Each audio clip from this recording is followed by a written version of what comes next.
Something very troubling is happening in Minnesota. And at first it looked like just another tragic crime carried out by one violent person. But as investigators looked deeper, the case became much bigger, more confusing, and more serious. Belter claims that people threatened to hurt his family if he didn't participate in this plan to murder Senators Klobuchar and Smith. Federal agencies like the FBI, ICE, and the Department of Homeland Security stepped in because the situation began to involve claims that reached far beyond one attacker. Belter claims in the letter that he wanted nothing to do with Governor Walz's plan and that he would go public. The suspect, Vance Bolter, is accused of carrying out deadly attacks against elected officials and their families. These attacks shocked the state and left many people asking how something so violent could happen in quiet neighborhoods where people felt safe. According to in investigators, his letter, Vance Belter the violence did not happen Governor randomly. Tim Walz it followed a planned order. Wanted him very early in the morning on June 14, United States 2025. Bolter first went to the home of Senator Smith. John Hoffman and his wife in Champlin. He reportedly arrived dressed like a police officer, wearing tactical gear and a badge, which made the homeowners believe it was safe to open the door. When the door opened, gunfire erupted. Both Senator Hoffman and his wife were shot many times. They survived, but just barely. Their survival became extremely important because it helped police understand that this was not an accident or a crime of sudden anger. It was a planned attack. About 90 minutes later, the suspect moved again. This time he went to Brooklyn Park, targeting Minnesota State Representative Melissa Hortman and her husband, Mark. Police had already been alerted because of the earlier shooting.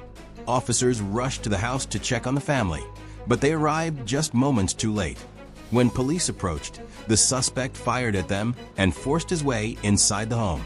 Inside, investigators say Representative Hortman was chased through her own house and shot while trying to escape. Her husband was killed near the doorway, and even the family dog was shot. Investigators later said this was not a crime driven by rage or emotion. It looked like an execution. Police later confirmed there was a fifth intended victim, the Hoffman's daughter, Hope. She survived only because her parents physically shielded her from the gunfire. Brooklyn Park police officers encountered the individual who immediately fired at them, and they exchanged gunfire, and then the individual was able to escape during that exchange of gunfire. This detail matters because it shows how close the attack came to being even worse. It also shows that the attacker did not act on impulse. Federal investigators say he spent months preparing. They say he made lists of names, gathered addresses, watched people's movements, bought equipment, and practiced how he would move from place to place. Police later said he had a list of about 45 possible targets, including state and federal officials. At first, investigators believed they understood the motive. They thought Bolter acted alone because of his political beliefs. Vance Belter had spent months investigating his targets. He had names. He had lists of names of people that he was interested in. Police say he had a hit list with the names of 45 other state and federal officials on it, most of them prominent Democrats, some with ties to the abortion rights movement. Believing certain lawmakers supported policies he strongly opposed. But that explanation changed when police found a handwritten letter inside a vehicle near the area where they were searching for him. This letter was not sent to the media or local police. It was addressed directly to the director of the FBI. That alone made investigators stop and pay attention. In the letter, Bolter identified himself as the shooter and then made a series of claims. He claimed he had military-style training and past involvement in operations, though authorities have not confirmed those statements. More importantly, he made accusations against high-level political figures, including claims that he was pressured or directed by others. Authorities have repeatedly stated there is no evidence proving those accusations are true. However, they also said they could not simply throw the letter away because it named real people, listed specific targets, and appeared during an active manhunt tied to real violence. Because of this, federal investigators expanded the case. They pulled records, reviewed appointments, and examined connections that normally would never be looked at together. This does not mean the claims are true. It means investigators must verify whether any part of the letter matches reality.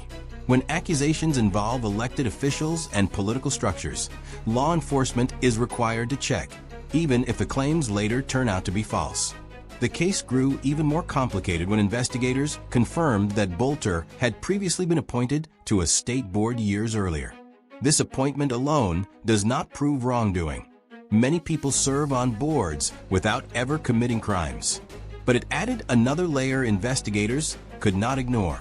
They also examined public political language and rhetoric, not because speech is illegal, but because understanding context matters when violence occurs. Attention also turned to Bolter's wife, Jennifer. At first, she was publicly seen as a shocked spouse who had no idea what was happening. She cooperated with law enforcement and expressed horror at the violence. However, later developments caused investigators to look more closely. Authorities confirmed she had also worked in government-related roles in the past. Then, during a traffic stop involving family members, officers reportedly found items that raised concerns, including cash, passports, and weapons. No charges were announced at that time, but investigators began watching more carefully. Another major point of controversy is a document authorities have referred to as a manifesto.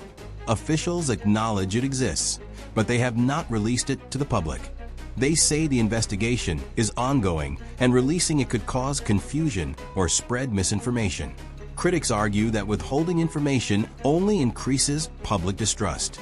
Supporters of the investigation argue that releasing partial or unclear information could do more harm than good. What is clear is that this case is no longer treated as a simple crime by one disturbed individual. It has become a large federal investigation because of the seriousness of the violence, the scale of planning involved, and the nature of the claims made by the suspect. Federal prosecutors have confirmed that Bolter faces extremely serious charges, including the possibility of the death penalty, though that decision has not yet been finalized. At its core, this case raises difficult questions. How does political violence start? How do investigators balance transparency with responsibility? And how does the public separate proven facts from allegations during an emotional and frightening investigation? Right now, authorities say the case is still unfolding. They stress that accusations are not evidence, but evidence must still be examined wherever it leads. The investigation is not closing. It is narrowing, tightening, and moving carefully forward, one verified fact at a time. The investigation did not stop with Vance Bolter alone. Federal authorities reopened the case to look not just at what he did, but at his past contacts, official appointments, and how different agencies may have crossed paths with him over the years. That is important because it shows investigators did not treat his claims as meaningless noise, no matter what political supporters on any side may believe. The Department of Justice later confirmed that Bolter now faces capital charges, meaning the death penalty is officially being considered, though no final decision has been made. Prosecutors explained that this is only the first step, and the final choice belongs to U.S. Attorney General Pam Bondi after a full legal review. At the same time, ICE and the Department of Homeland Security were brought into the case, not because of Bolter's personal beliefs, but because the claims he made touched areas like government appointments, background vetting, official records, and possible federal exposure. That detail matters because critics often focus on what Bolter believed, while investigators focused on who he named and how high his accusations reached. It's about generating when allegations headlines. Involve a sitting governor, U.S. It's senators, public safety and by state political power theater. structures, And not federal only is law it not enforcement keeping is people required safe, it's to putting investigate, people at risk. even if those It's claims putting the later people turn that out they to be say they're false. targeting at That risk. is why the case did It's not putting remain local, and why Washington other became innocent involved in what Minnesotans at began risk. as violence in a quiet Minnesota neighborhood. What made the situation even harder to ignore was proximity. Tim Walz was not a stranger to Vance Bolter.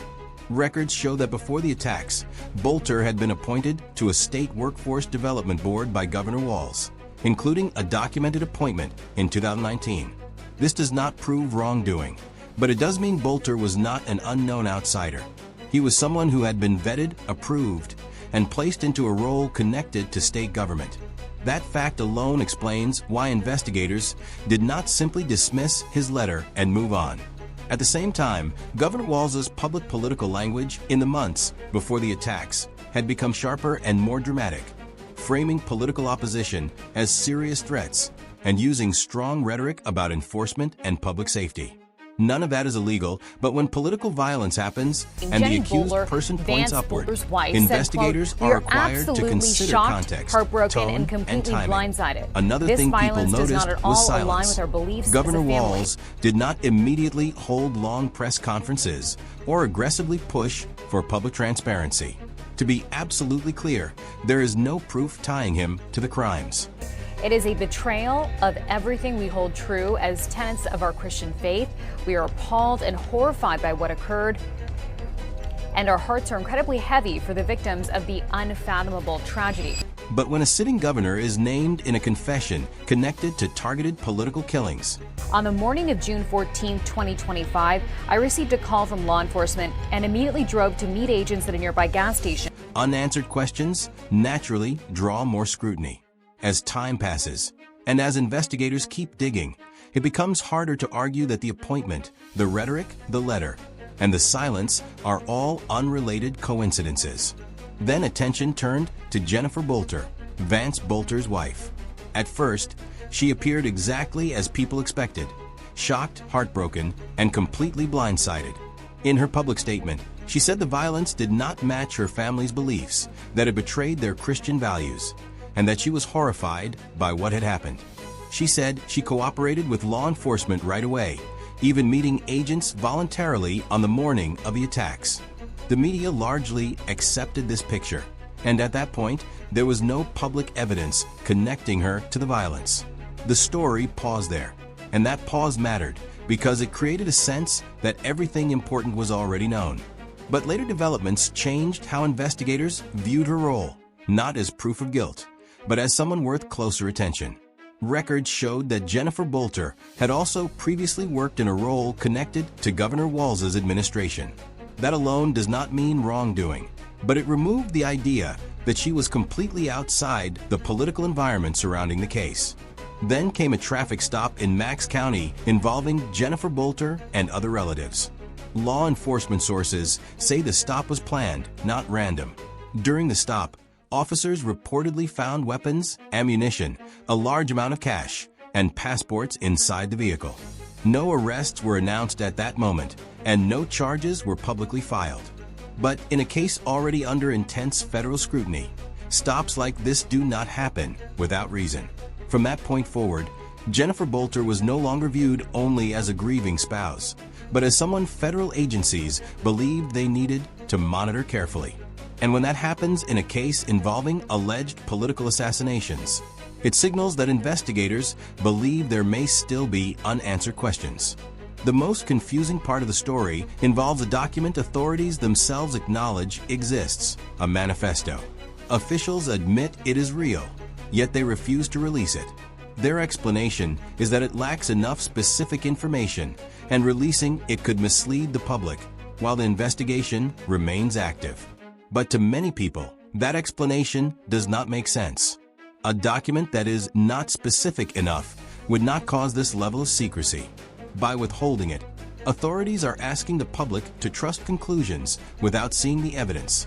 And in a case where politics and violence overlap, that naturally increases suspicion. Critics argue that information is not being withheld because there is nothing there, but because there may be too much that is sensitive or explosive. Until the document is released, questions will continue to grow.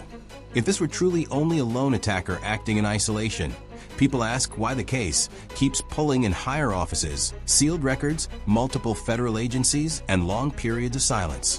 What is clear now is that the investigation is not slowing down. It is narrowing, tightening, and moving deeper. And whatever the final outcome may be, this case is far from over.